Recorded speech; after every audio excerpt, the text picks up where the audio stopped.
دنیا نے کال پر بات کرنے کو محبت کا نام دیا ہوا ہے، گھر والوں سے چھپ چھپا کے ملنے کو محبت کا نام دیا ہوا ہے، یہاں تک کہ کچھ باولے قسم کے لوگ اپنی ڈیزائرز کو پورا کرنے کے لیے جسم سے کپڑے اتارنے کی ڈیمانڈ کرتے ہیں اور اس کو محبت کا نام دیتے ہیں۔ ایک بہت بڑے وی آئی پی سے ریسٹورنٹ میں لے جا کر ایک دو وقت کا کھانا کھلا دینا، دن میں 25 دفعہ طوطے کی طرح آئی لو یو بولنا، آئی لو یو بلوانا، ان کی نظروں میں محبت ہے بھائی۔ تنہائیوں میں ایک دوسرے کو اپنے پاس بلانا، ایک دوسرے کو جو ہوس کے نشے میں نوچا جا رہا ہے، ایک دوسرے کو ایکسپینسو سے گفٹس دے کر جو بدلے میں عزت، ایمان، حیا اور اللہ کا تعلق چھینا جاتا ہے، ہماری سو کالڈ دنیا اسے محبت کا رنگ دے رہی ہے۔ محبت کرنے کے لیے اس دنیا میں ایگزسٹ ہونا بھی ضروری نہیں ہے، محبت تو چہرہ بھی نہیں دیکھتی۔ مجھے بتاؤ کہ نبی صلی اللہ علیہ وآلہ وسلم کو تم سے محبت تھی کہ نہیں؟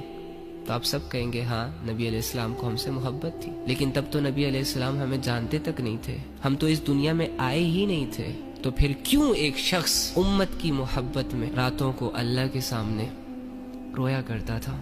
یعنی اس چیز سے یہ ثابت ہوتا ہے کہ محبت وجہ بنتی ہے انسان کو اللہ کے عذاب سے بچانے کی۔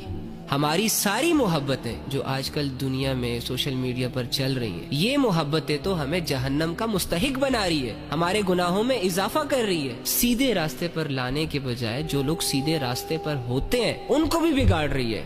یہ سارے کام جو ہے نا، یہ محبت کے نہیں ہیں، یہ ہوس کے ہوتے ہیں، یہ نفس کے ہوتے ہیں۔ نفس چاہتا ہے کہ انسان ذلیل ہو جائے، شیطان چاہتا ہے کہ ایک انسان اللہ کی نظروں میں گر جائے، اس کی آخرت خراب ہو جائے، لہٰذا وہ دنیا کے اپوزٹ جینڈرز کے جھانسے دے کر ایک انسان کو دنیا کی شان و شوکت، دنیا کی رنگینیوں، دنیا کے مزوں میں لگا کر آخرت سے غافل رکھنا چاہ رہا ہوتا ہے۔ جو ریئل محبت ہوتی ہے نا، وہ انسان کی اسٹرینتھ بنتی ہے، وہ انسان کو دنیا سے لڑنا سکھاتی ہے۔ ہماری محبتیں تو ہمیں زندہ لاش بنا رہی ہیں۔ لڑکی بھی بیٹھی ہوئی ہے کمرے میں، میسج پہ میسج کیے جا رہی ہے اور ہنس رہی ہے، امی آوازیں دے رہی ہے، کوئی پرواہ نہیں، کیریئر خراب ہو رہا ہے، کوئی پرواہ نہیں۔ اسی طرح سارے نوجوان لڑکے جاگتی آنکھوں سے سوئے ہوئے ہیں، 10 لوگوں میں بیٹھا ہوا شخص اپنی دنیا میں غائب ہے، ان کو اپنی تباہی نظر ہی نہیں آ رہی۔ یہ روزانہ جو اپنا وقت ضائع کرتے ہیں، کوئی فکر ہی نہیں ہے۔ مجھے بتاؤ، جس معاشرے کے لڑکوں اور لڑکیوں کا ایسا سینس آف ہیومر ہو،